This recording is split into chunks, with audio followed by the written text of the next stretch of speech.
Hello and welcome back to the Can't Stop Talking podcast. We have a really special guest today. I am so excited to ask her so many questions. Katie, please introduce yourself. We're so happy to have you. Hi, I'm so happy to be here. Thank you for having me. So, hi everyone, my name is Katie. I'm an NLP practitioner and hypnotherapist.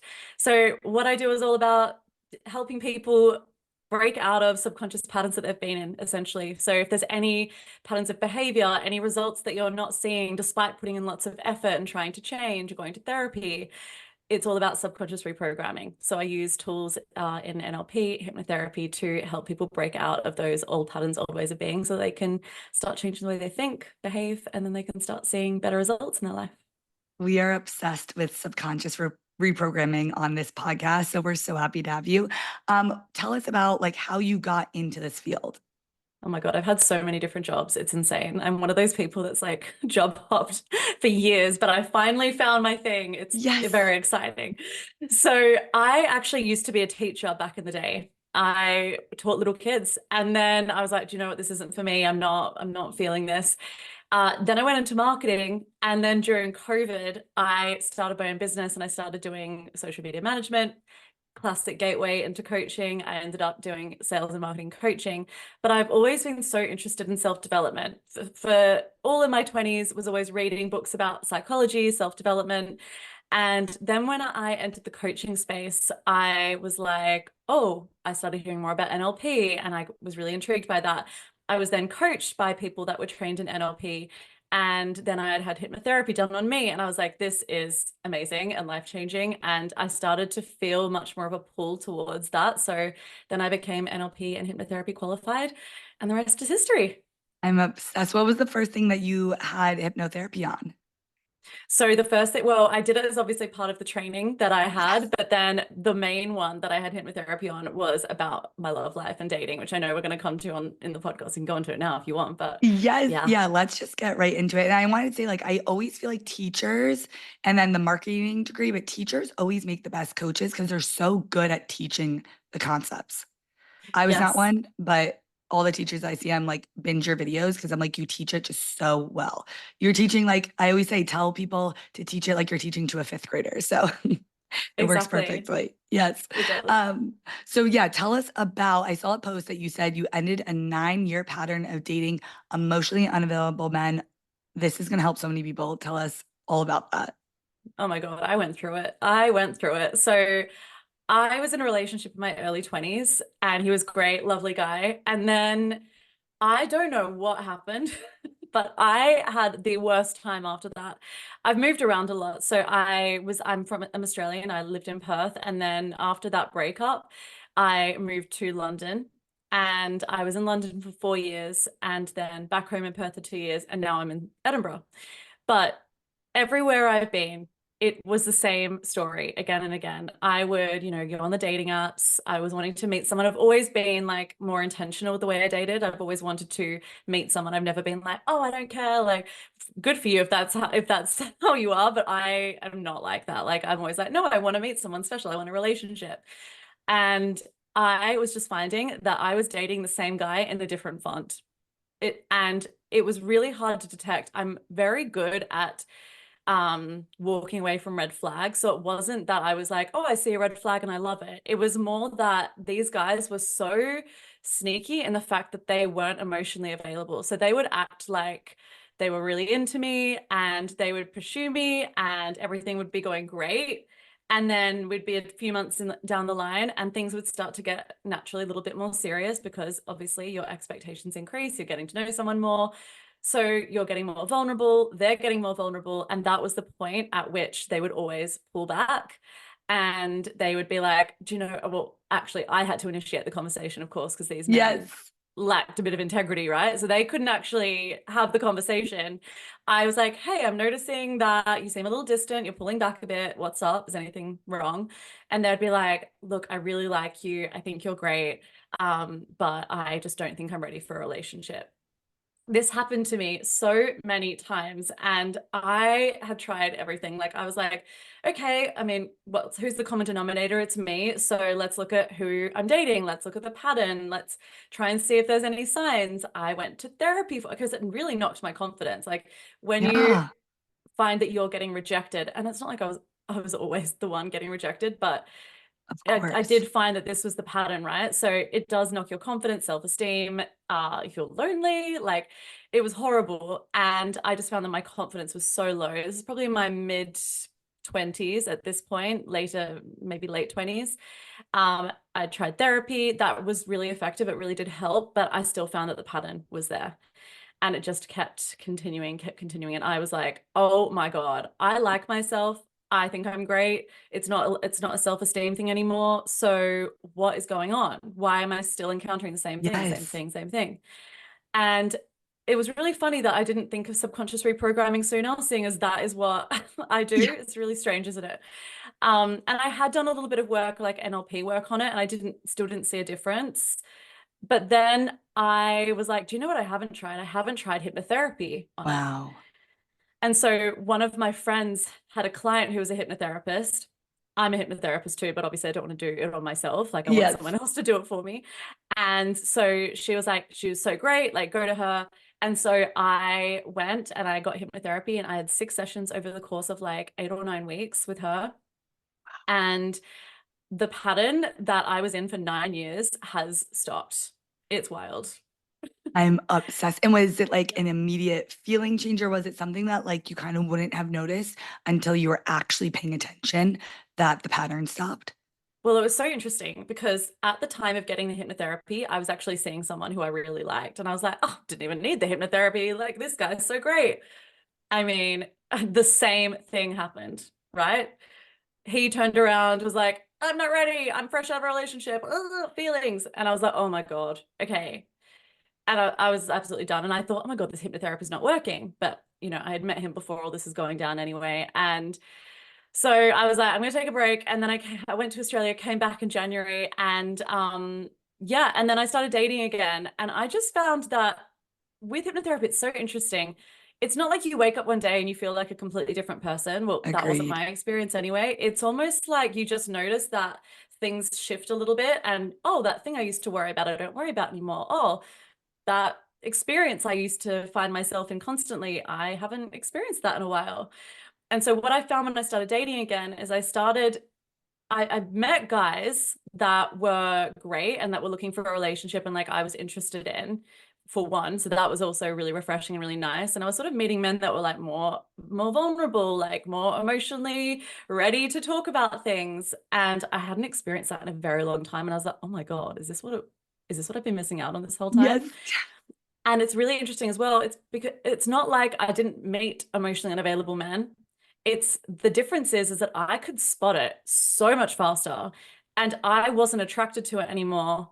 And they also weren't into me as much anymore either.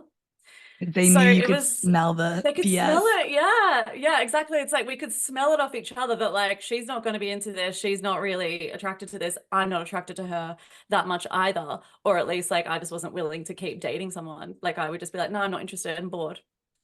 Whereas previously I might have been like, oh, well, maybe we'll see. Like, yeah, he hasn't messaged me in a day or two, but we'll see, that kind of thing. And I'm like, no, no interest in it. The excuses.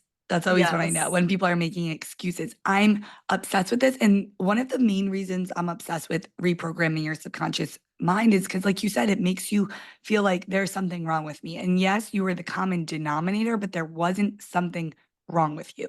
Like it was the fact that you were showing up from this place of your unconscious. And so you kept acting out the role that you were playing, but it wasn't that you weren't pretty enough. You weren't, people, I've heard so many things from my friends, like, I'm not pretty enough. If I lost 10 pounds, if I did this, and it's like, it has nothing to do with that. The pattern's going to keep happening if you don't get it at the root. Absolutely. I think we all have our stories and like a script for our lives as to why things aren't working out the way that we want. And we'll find reasons because that's what we do as humans. We find a reason for why things aren't working out. And we want to find logical reasons. I mean, I say logical, they're very illogical reasons because, guys, Victoria's Secret models get cheated Yes. on, okay? Yes. Yes. If it was looks that meant that you were lovable, I mean, it's total bullshit, because we can see that the most beautiful people in the world, like celebrities, supermodels, they Yes. sometimes have the worst relationships ever. They're not in loving relationships. There's nothing to do with that. You can always find a story to debunk what you're telling yourself, but it's just because we're subconsciously attracted to people, and 95% of our decision making, our behaviors, our emotions are dictated by our subconscious beliefs that we might not even know exist because we haven't delved into them. We may have done therapy, or we may have listened to podcasts and read books, and that's great and that's amazing, but it's not always the easiest way or the best way to actually stop a pattern from reoccurring. It was definitely not in my case as well. Yes, and that's always say what I say about therapy, which obviously therapy is amazing and condone it for everyone. I think that sometimes people think that it's going to change the way that they act and change the problem that's happening. But like you said, it comes from your subconscious. And so what we have to do is attack the subconscious at the root cause, and therapy doesn't get to that point. And that's why I'm obsessed with everything you're talking about. And so how did you feel after this? Like, how are the dates better? Are the men better? What is your reality now? Yeah. So, I mean, I'm still single, haven't met my guy just yet, but it's interesting because I dated two really great guys at the start of this year, and I was the one to be like, you're great and but there's just something for me. I'm like, oh, you're not quite you're not it. Like, it needs to feel right as well. Um, so I've been the one to like walk away from that. Yes. But and don't get me wrong, I have met dickheads, okay? I have, like, the pool is a bit of a cesspit sometimes, if I'm being completely honest. So it's not like all of a sudden, oh, like, I don't meet any guys Yes. that aren't really lovely anymore. That is not the case. The difference is they fall off way quicker. Oh, They haven't gotten past 2 dates. Like, I'm like, nope, not interested. I can just sense it. It's so unconscious. I can just sense it now of someone, and I'm like, I don't have a good feeling about you, yes. and I just don't want to pursue it. And I'm actually finding that, yes, sometimes their behavior can be annoying and it can make me angry, but I do find it more boring now. Like, I find their behavior, I'm like, I'm turned off you. Like, maybe potentially in the past that behavior would have kind of kept me going, or it would have excited me or Yes. triggered attraction in me. Not anymore. So that's the difference. It's like, okay, I'm on the right path now. I feel confident as well. And I'm like, oh no, I know I'm going to meet someone. Whereas before it was like, will I? Am I going to end up alone? Am I going to be alone forever? Yes, and it's like when you aren't that way, you're trying to fit like a square peg in a round hole where it's like, Hmm. well, maybe I can make this work. Like I said, the excuses, maybe, and it's numbers game, cutting them off easier. One, it's not affecting you or how you feel about yourself and your confidence. And then you're able to find the good ones, weeding it out. That is so Exactly. exciting. I'm so It is obsessed with that. exciting. Yes. Yeah. And so how does this also relate to people with money problems as well? Because I find that they also attract the same thing. So maybe they, you know, get a client and then they automatically have to pay for like their car broke down. Yeah, it's so interesting. I think business and money and dating are so correlated, and there are so many things that we can be like, oh, we can draw parallels between the two of them. Because ultimately, money mindset, and I know you do so much money mindset work with your clients as well, a lot of it comes down to feelings of deservedness and believing things are possible for you. And if you have subconscious beliefs around money that it's hard to hold on to, or that you're not going to earn a certain amount of money because it's never been displayed to you, it's not something you're familiar with, then yeah, you're right. It's not going to happen. It's unlikely to happen for you, right? But when you believe that you are worthy of money, when you believe, yeah, it's possible, yeah, people are going to pay high ticket to work with me, yeah, I can hold on to money and I can afford the X, Y, and Z, then it will. So it's so related. There's so many correlations, but I really do think it all comes down to how we feel about ourselves, because someone will come to me with a surface problem, is what I call them. People won't pay high ticket for me, and then we'll end up talking about their childhood and like why they don't feel like they're worthy. Nothing Yes. to do with money, but it has everything to do with it at the end of the day as well, because it's just all about how you feel about yourself, and you put that energy out there. 1,000%. And then it's just so cool because then it's like all the inner stuff is what's reflected on the outer. And that's what people just don't realize. I had a question of what do you think about the saying when they're like, you have to love yourself in order for someone else to love you? I love this question because I think that it's very black and white. I don't agree. I think it helps. And I also disagree with you have to be completely healed or you have to be healed to find love. No, you don't. People find love all the time and they're not 100% Yeah. self-actualized. That's just not, I don't like these really black and white statements about you can find love only when you meet this certain criteria. That's not how love works. And that makes people feel really bad about themselves and like, oh, well, I don't fully love myself yet, so I can't find love. No. And also, you can learn to love yourself in partnership with someone. They Yes. can help you love yourself more. I will say that you're more likely to attract someone that isn't right for you and that won't treat you like you deserve if you don't believe you're worthy or deserving of love. Yes. But it's not a prerequisite. What do you I think? I completely agree. And that's why I asked you that question because I think it's so funny that I was always searching for what does that mean? Like, if you love yourself, what does that mean that you'll attract it? Because I was always like, I think I'm obsessed with myself. I love myself. I've done so much work. I like think these guys are crazy. I literally think I'm the best. I think you're completely right, where people make it like a band-aid of like, if you're not looking, then they'll come. Or if you love yourself, or if you're fully healed. And the truth is, that's making people, just like you said, feel like something's wrong with them where nothing's wrong with you. It is literally the programming in your brain that is attracting these people over and over again. And so once you start to realize that, like, wait, stop making yourself feel bad, stop manifesting the same thing over and over again because you think that you need to be this person. And since you're technically, because then I started being like, do I not love myself? What does that Am even I mean? broken?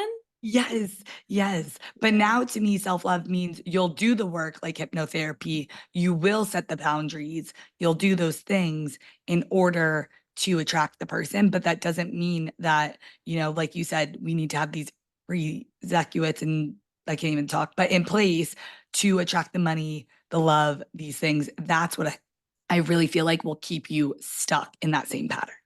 I totally agree. And I think that some of the, although probably well intended, but a lot of the advice out there and a lot of like the dialogue that we hear in the self-development world is like, keep working yourself and you don't love yourself unless someone else loves you, or whatever whatever they say. And I just think it makes you feel broken, like something is wrong with you and you are none of those things. And can we also acknowledge that luck and timing come into it too? Like it's not Yes, always that deep, right? yes, yes.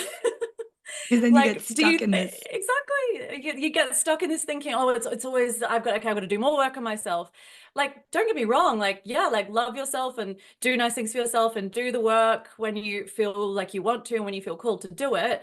But I'm also not a subscriber that we always have to be in therapy, that we always have to have hypnotherapy, that we always have to be doing NLP. Like, no, like that can be exhausting too. And I think doing kind things for yourself and treating yourself with kindness and respect goes a really, really long way as well. And just acknowledging that it's down to timing as well and circumstance and luck. There is an element of that in there as well.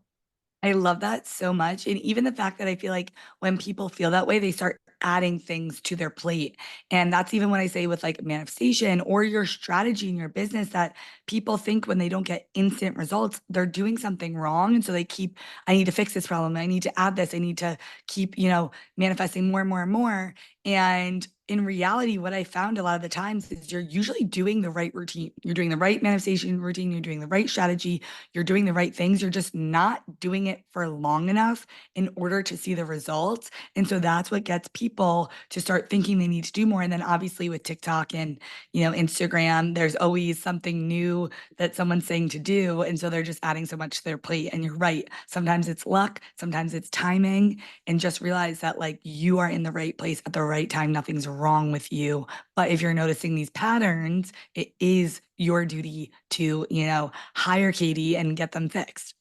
Exactly, exactly. And just, yeah, and that's why I love what I do because it's people that have tried, usually, not always, but have tried therapy or they've tried other things and they've done work on themselves, but they just can't seem to get out of this pattern that keeps recurring in their life. because people feel really lost and they feel really stuck. And it's a horrible place to be when you feel like that. And when you feel like there's no help or there's no hope, it's not true.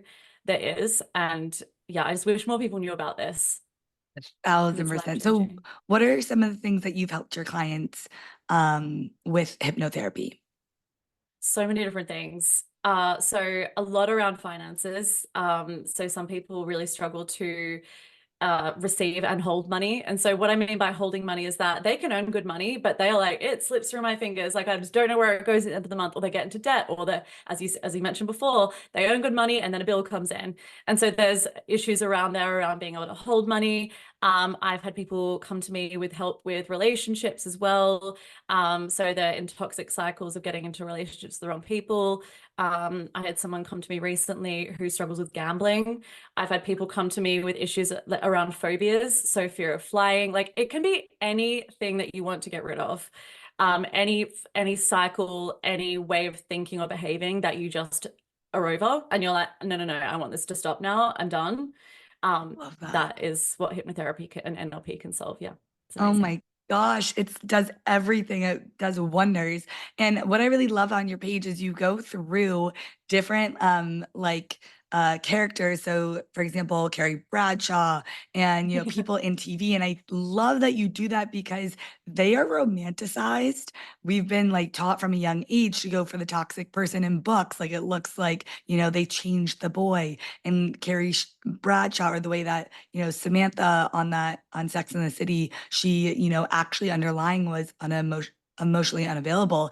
And I think that's so cool because pulling out these patterns and showing people like we've been taught from a young age in books, in TV, that these things are okay. And those are seeping into our subconscious as well. And then you pointing that out is making me realize so many things. How did you even decide to start that series? Well, I'm obsessed with like trash and fluff. Yes, yes, same.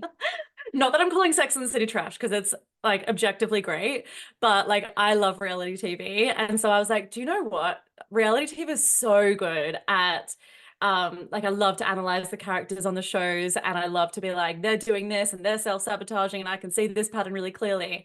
And people also love dissecting reality TV. Yes, And so I was like, I've got to do this. So I did it recently about the UK Love is Blind series, which is so good. I need to Um, watch. so, so good. And I also have started doing it more about things in pop culture that we see, because people, it's a really great way of explaining concepts to people because they can relate to the characters, or they've grown up watching these people. So Carrie and Samantha in Sex and the City, they're like, oh, that's actually, yeah, that's really interesting because I did notice that she did X, Y, and Z. I didn't know why she did it. I didn't know why she was the way she was. And I'm similar to myself, to Samantha or Carrie or whoever they relate to. So it's Yes. just such a great way of explaining concepts that can feel a little abstract to people. Because sometimes, I mean, I might meet someone and I tell them what I do and they're like, oh, oh.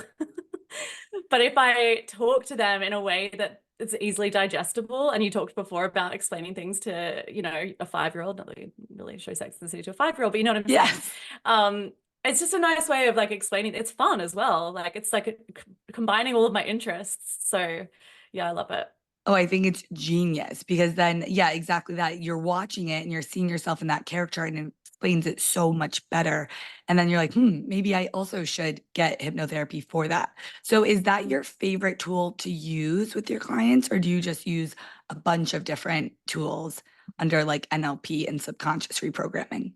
Yeah, I use a bunch of different ones, and it really is tailored to the individual. So some people just come to me and they're talked out. Like they are like, I'm done with therapy. I've talked about my problem again and again. I know why I do what I do. I've talked about my childhood.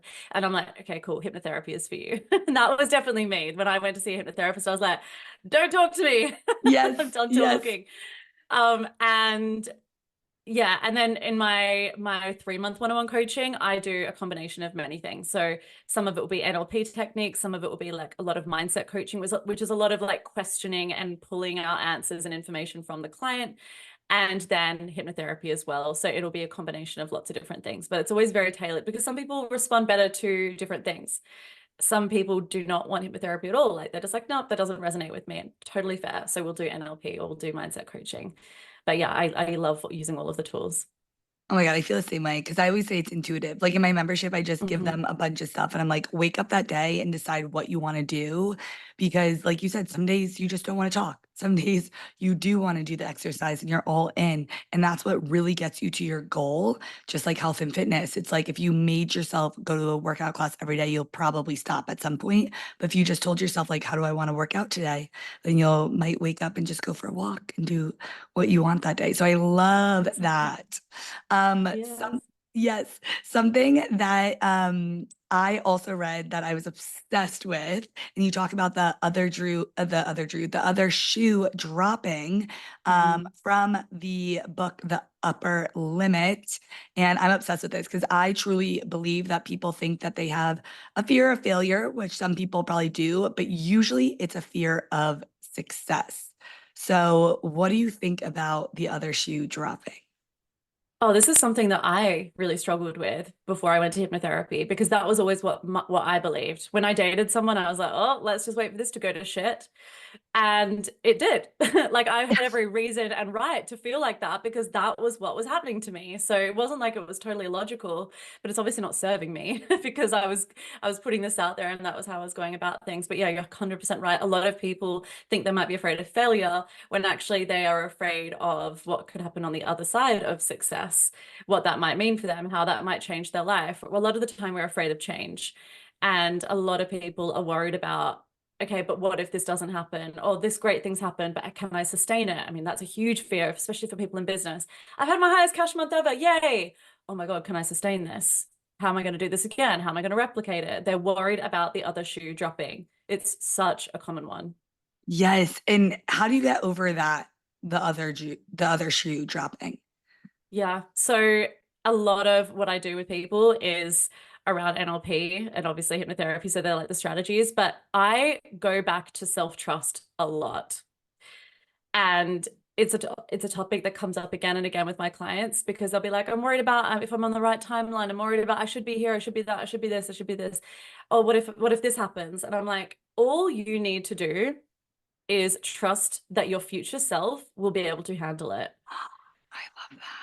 Because that's all, like we can't control what happens, right? we've Yeah. got- we've got half we've got 50% of control of what happens. Really, we can control our reaction and our response to things, but we can't always control our environment. In fact, very rarely can we control that. So that is what I work on a lot with my clients. I'm like, you really don't need to know what's going to happen. And okay, if the other shoe does drop, then what? You're going to live, you're going to handle it, you'll deal with it. Because let's think of all the other times when things haven't gone to plan and you've been able to handle it, you've Yes. survived it. And very often as well, if you look back at things that didn't work out and you almost do a little timeline of what happened next, it led to something better. That breakup that you had with that guy that you thought was your soulmate, now you probably look back and you're like, oh my God, thank fuck that didn't work out. I don't want to be with him. At the time, you thought the world was over, that you would never recover, right? But now you might be married to the love of your life. Or that job that fired you. I mean, this happened to me when I was like 22. I Yes. got fired unexpectedly from a job. I was like, what? What? And then I ended up getting a higher paying job that I was much happier in. 1,000%. So I'm it's like, obsessed with yeah, that. both of those things. It's like working on your self-trust, which is all about self-belief and self-confidence and knowing that your future self can handle whatever comes your way, good or bad. And also looking at the past and being like, okay, when have things not worked out? How have I handled it? And what better things have come along afterwards? And you start to remove that fear a little bit. I always say that to my clients too when they're like, I'm scared to launch this thing. And I'm like, all right, no one, worst thing that could happen is no one joins your program. Are you going to die? And they're like, no. I'm like, okay, perfect. Then let's do it. And that's why I Can't always wait. say, after a breakup to my friends, I'm like, look back in 6 months and you'll know exactly why it happened. Oh my gosh, I have been obsessed with today. I have one more question for you. What is something that you would like all my listeners to hear? Like, what's one tip or one piece of advice, if you can give them anything? I know it's a hard question, but that Ooh. maybe you've wanted to hear before you started this journey. Okay, this one just came to me because we were just talking about self-trust.